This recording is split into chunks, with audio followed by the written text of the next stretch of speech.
taking notes from nobody. Jaylen Brown. Your superstars have off games. Follow us on social media at Celtics Talk Weekly. What's going on, everybody? Welcome in to Celtics Post Game Live.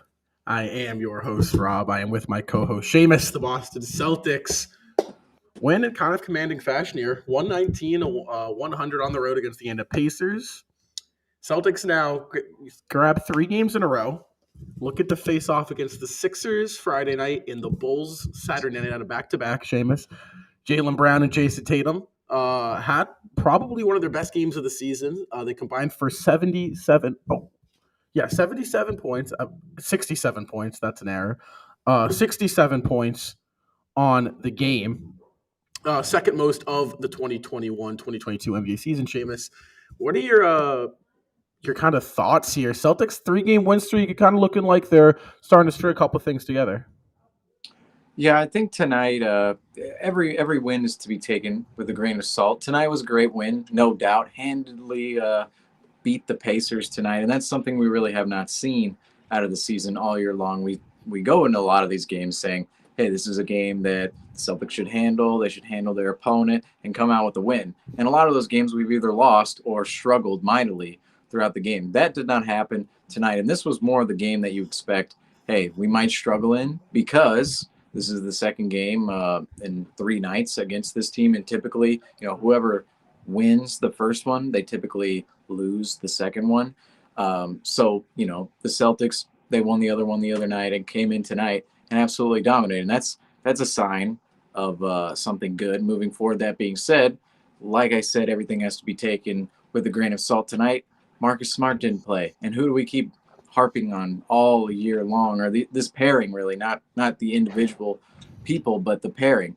Marcus Smart and Dennis Schroder. Ime did not have to deal with, staggering their minutes tonight or playing them together at any point during the night. And you saw what happened. Schroder, he had 23 points tonight. The Jays, the floor opened up for them a lot more tonight. They were able to, like you said, combine for 67 points. That is pretty hefty amount of points there between the both of them. And tonight, great game, but you see once you take out one of those guards from the equation, it gets a little bit better around here. So that should be a sign of optimism moving forward. I would say, considering we all think Schroeder is going to be gone at the deadline, unfortunately. Schroeder liked the effort that he's given here, but I just, with the situation. Tough situation right now with him, but, there's some optimism from this game, but like I said, everything has to be taken with a grain of salt. Completely agree. With what you're looking for with Schroeder right now, as long as you just get his value up, see if we can put together a couple more of these games, get the interest kind of going with Schroeder. He's a guy for some teams making $1.9 million. You throw him at a contending team that kind of feels like they're a point guard away. And they're going to bite that. They're going to take that bait, especially like being able to use those bird rights on him next year to get that exact offer that Schroeder will want. So that's kind of what you're looking at Dennis. And I completely agree. I think that tonight, if it showed us one thing, it kind of showed us that the floor spacing's been an issue with Smart and Schroeder. When one of them are out there, the offense moves a little bit better. I feel like when they're both on the court together, there's the two of them kind of get lost. They don't know which one's really supposed to be where. And I think that kind of hurts the offense. I thought Tatum and Brown, like I said, played phenomenal. Schroeder, great. But outside those, 3 guys, I would have liked to see a little bit more. Mind you, when your stars have big games, everyone else kind of takes a back seat. I would like to see the bench do a little bit more. Richardson only had 5, 2 of 7. Grant only put up 1 3. I kind of would like to see Grant taking right around 3 or 4 a game these days. Pritchard got in there towards the end, played some decent minutes. We didn't really see much of Langford or Nesmith until the end of the game. Been a common trend recently. I have no idea why. Yeah, I don't know either. I mean, there was a report came out today. Celtics looking to shop Nesmith along with Schroeder. They made it. They've told teams that Nesmith is available. So I don't know if it's, quite frankly, if you're Ime Udoka, you got to think. You got to get that man out there, get his stock up a little bit before they make a move with him. Yeah, I think that's the main objective with Schroeder right now. And, I wonder what the direction is going to be for the rest of January leading up to the deadline, because the deadline, it's less than a month away. already, but you're seeing that Dennis Schroder and Marcus Smart, it's to the point where if you don't play them together, that is 1,000% better than a lineup with both of them included, in which we've seen not work many, many times this season. So there's an angle in which you can go, okay, let's put Schroder out there a lot, get his stock up, and then at the deadline, ship him for whatever is out there, Jeff Green, Jaylen Smith, whoever is out there, right? Yeah. But then there's another angle where let's just right the ship here. Let's scale back Schroeder's minutes. The other night, I believe he played, 19, 21 minutes, somewhere around there. That's very low typically for him. Didn't play much of the fourth the other night.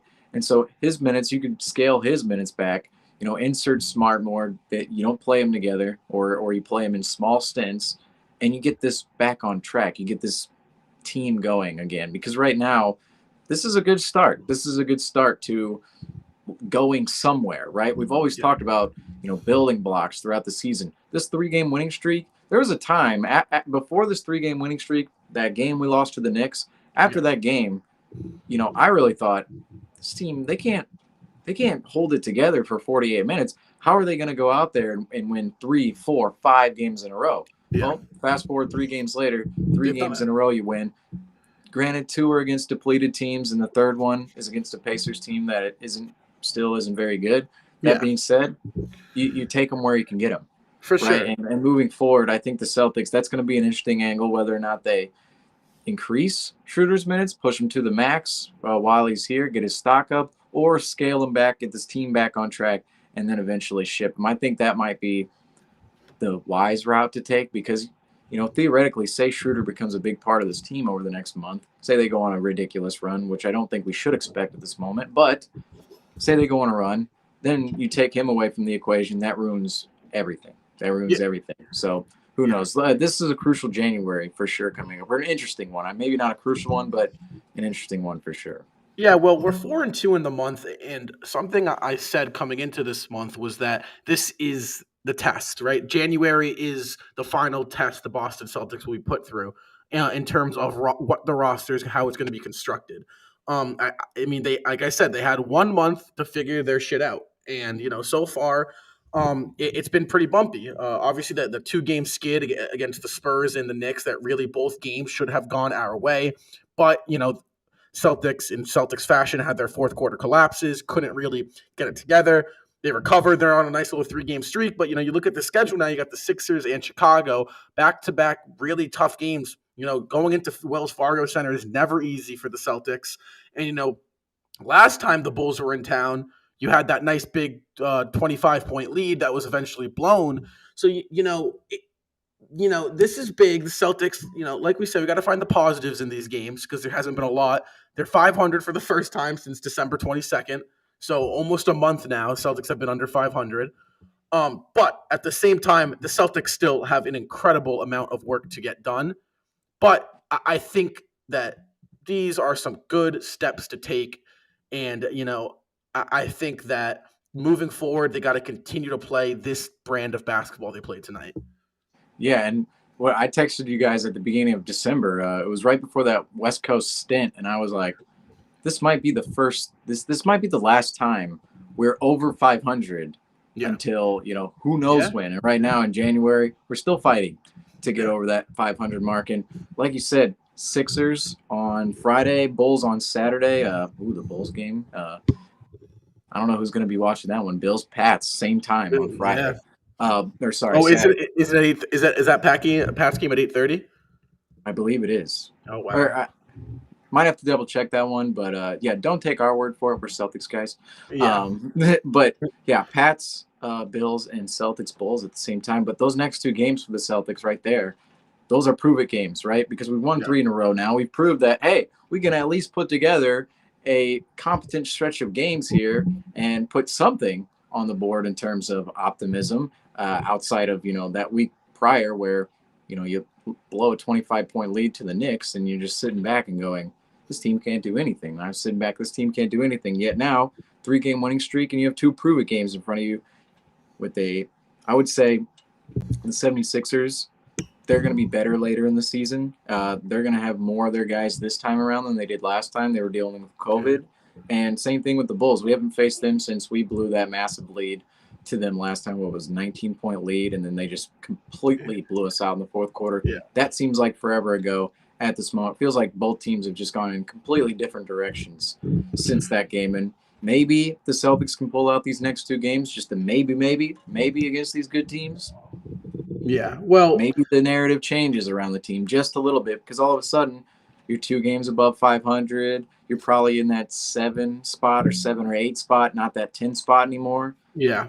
Narrative changes just a little bit, and say you can get something at the deadline. There's a light in the tunnel. We're not winning the championship here, but like I said, I feel like this team is better than a 500 team. I think they're just a little bit better than that, right? Yeah. And so I don't expect us to just keep floundering like we have been when we were in December and even at the beginning of this month. There's some optimism there, but like I said, 2022 is what we're looking at summer-wise, big picture. But right now, Celtics have a chance. They have a chance to flip the script. For sure. It's always good. I think that they've shown they can, like I said, compete with the top dogs. I mean, we've seen it against Chicago. We've seen it against the Mavericks. We've seen it against the Warriors, the Bucks, the Suns even. We can compete with these type of teams. It's just whether or not the Celtics can figure out how to put together complete games. And I think that is something that I don't know if they're going to be able to do because of, roster defects like, Dennis Schroder and Marcus Smart colliding into minutes and Al Horford, having shaky 3-point shooting and, stuff like that. However, there is a chance here for the Celtics. The door, like I said, the door isn't officially closed. The Celtics have to kind of really, if they want to get this door open, it's going to take a lot of force, a lot of work. And it starts, I think it's safe to say it starts with these next 2 games. If the Celtics can somehow, I would imagine if we're being realistic here, they split. I would expect to see a split against. I know we're always like, yeah, we expect a split, but I want to win these next 2 games. No, don't get me wrong. Totally. We want to win these, obviously. If the Celtics come out with these next 2 games, though, and win it, that's when I think that's when it started. Now, if we beat the Sixers on the road in Chicago back at home, then I can say, okay, now these building blocks have been put together. When was the last time the Celtics have been on a 5-game streak? You beat 2 tough teams, both rivals, the Chicago top of the East right now.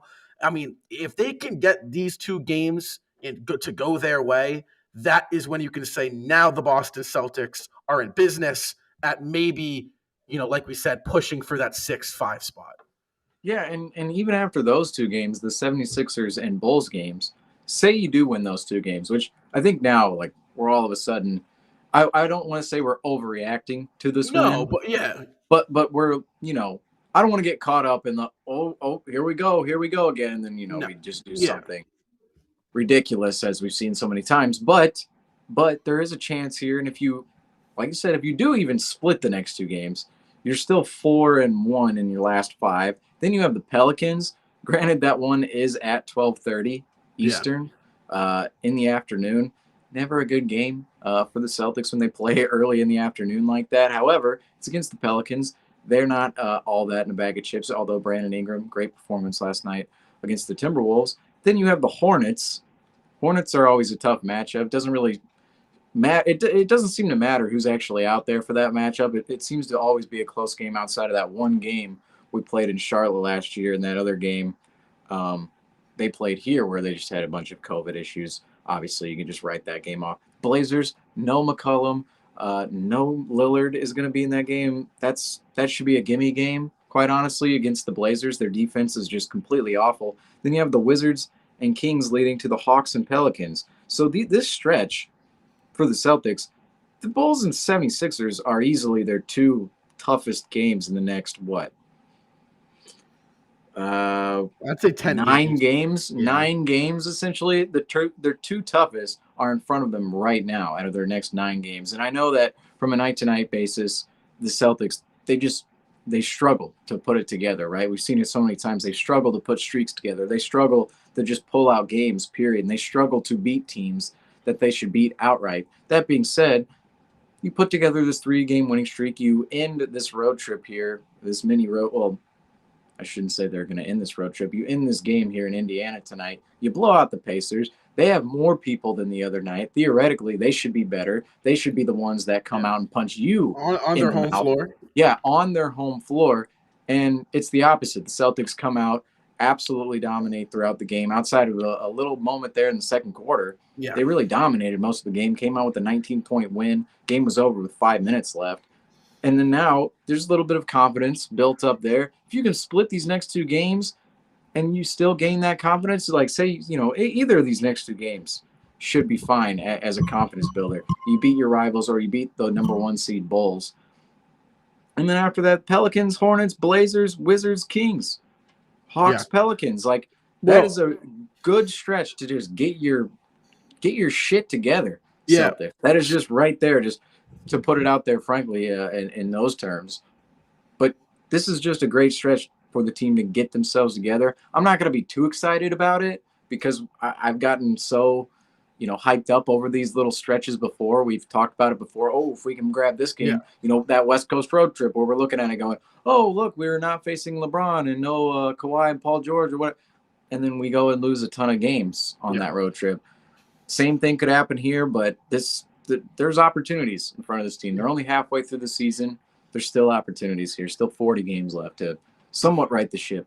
And obviously the deadline, too, if we want to talk about that. Yeah, well, real quick, I think that if there's a time to get it done, to put together a big streak, I do think if the Celtics are serious about climbing the standings, it's going to take a big streak. I'm talking right around 5, in the margin of 5 to 10 games in a row. They're just going to have to play catch up like that. I don't know if the players are aware of that, but if they are, that's good. But, like we said, great 3-game win streak. But guess what, Celtics fans? We're still 500. So, I love the way that we've been playing, especially tonight, a great 48 minutes of basketball. But there's still a lot of work to get done. And I really hope the Celtics are really locked in for these next two. Get those 2 wins. And if you can focus up, you got a nice, after this this game against Philadelphia, you have a nice little home stretch for a week. You're at home 4 games, 3 of which are very winnable. So it's a big stretch for the Celtics. And you talk about trade deadline, and that's something to me that's very interesting coming up here, because this next 2 weeks is really going to depend what the Celtics do outside of Dennis Schroder, because that really is the story for the Boston Celtics, is where are they going to ship Dennis Schroder out? I think that both parties kind of have come to terms with that. I feel that, Boston's not looking to lose him for nothing, and Dennis is aware and knows that. So outside of Schroder, I think if the Celtics are still in this stalemate, if I'm Brad Stevens, you got to look at, okay, what can I do to set up a successful offseason? And I think one of those moves is moving and shipping off guys like Al Horford and Enes Freedom. I think that Freedom, obviously on a small deal, that's not really necessary. But a guy like Al Horford, don't get me wrong, I love Big Al, but he's on the books for $24 million this season, $12 million next year. $12 million is not a lot, but it's still a hefty penny for a 36-year-old big. You'd like to, hopefully, if you're still in a stalemate by the end of January, maybe get a couple picks, maybe a couple second rounders, maybe a first if you're lucky, Yeah, there's so many paths the Celtics have from this point forward, because I've said this multiple times. I wrote about it last year during the summer, and I've even said it on the show. The Celtics last summer, Brad Stevens, I didn't feel as if he built the team around Jaylen Brown and Jayson Tatum. He wasn't getting pieces that, hey, this guy is going to work next to these guys. What he was doing was gathering assets, because like I said, after the disaster of last season, after the Kemba disaster, after the Tristan Thompson wasn't that big of a disaster, but you have him on a $10 million deal. You don't have any assets. They didn't have any assets over the summer, and the assets that they did have, Kemba Walker, Tristan Thompson, those guys were moved.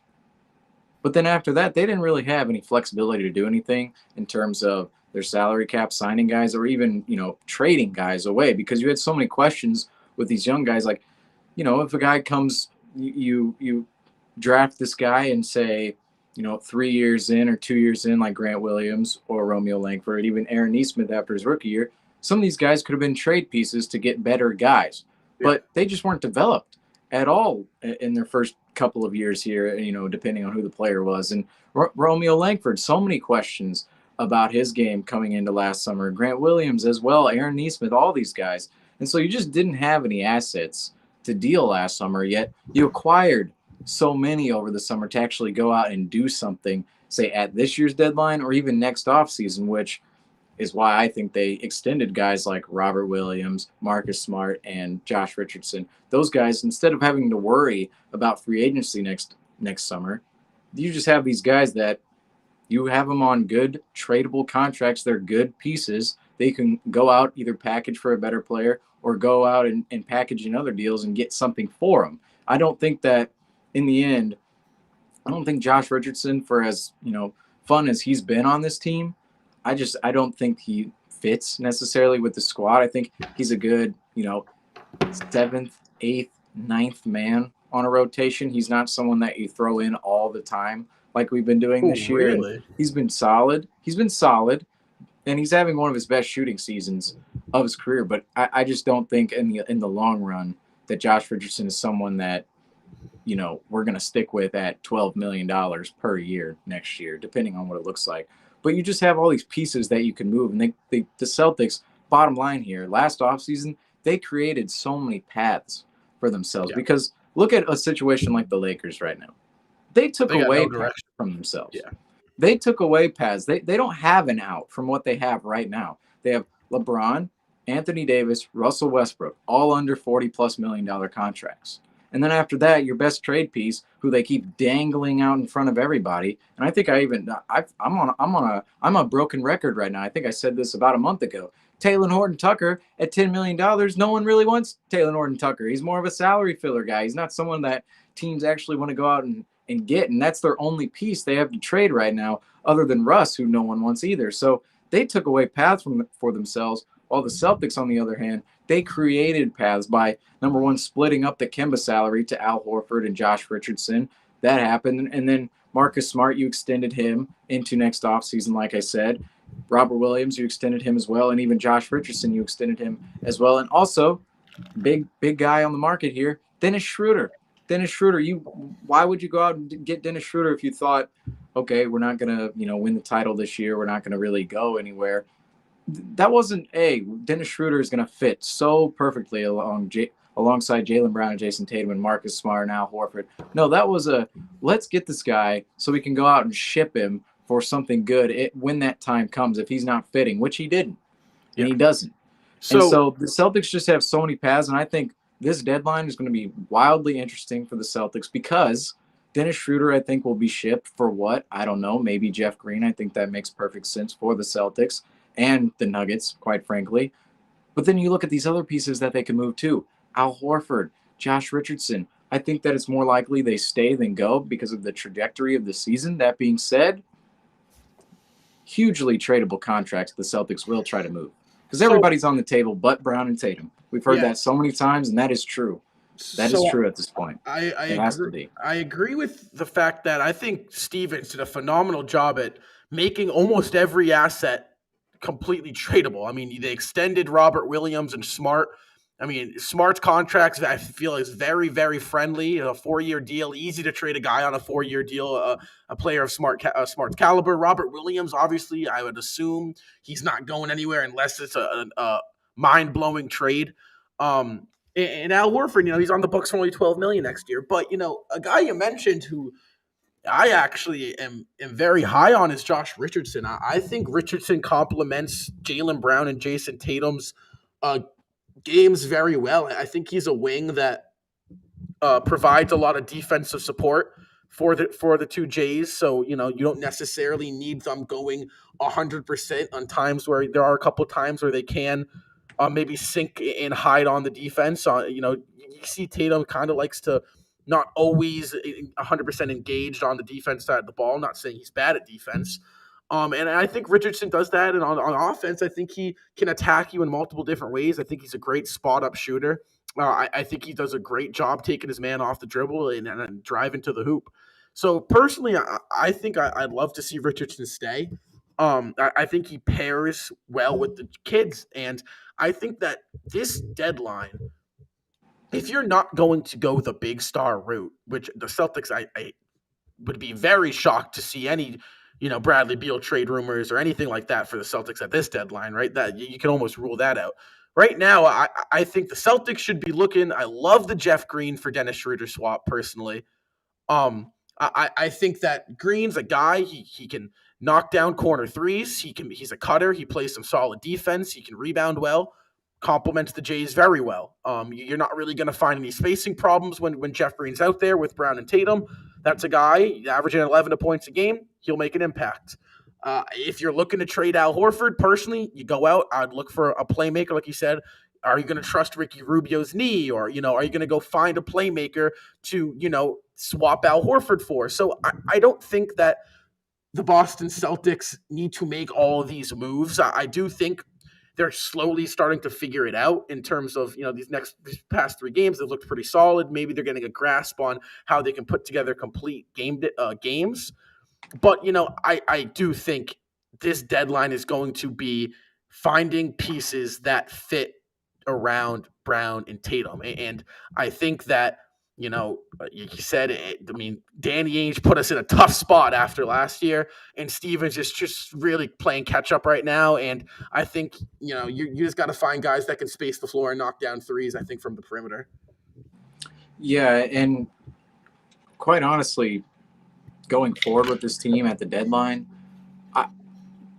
it's all about acquiring talent for either the future or acquiring more assets or doing something, picking a direction, right? Because I think there's multiple different directions they could go in, right? They could sell the house here.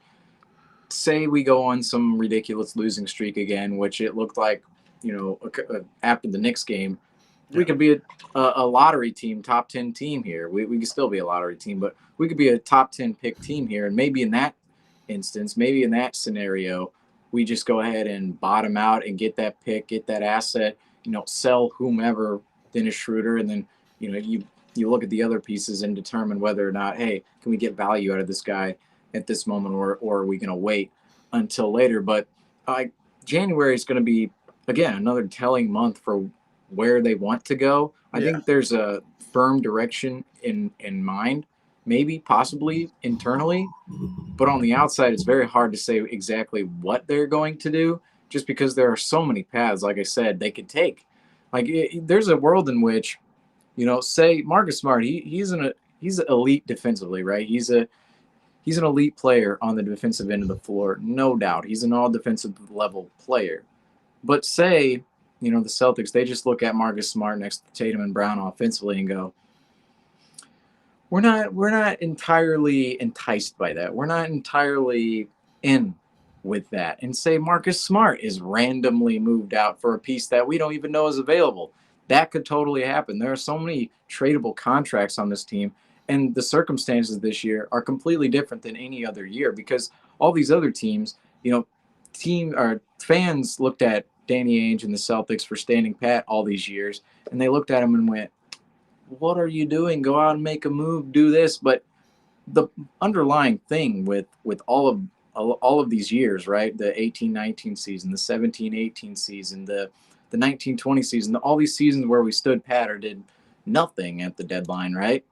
Well, these seasons, we had optimism surrounding our team. We had optimism that, hey, if this team stays together longer, we're already good. If they stay together longer, if we don't mess up this chemistry here, we're going to be a good team in the long run.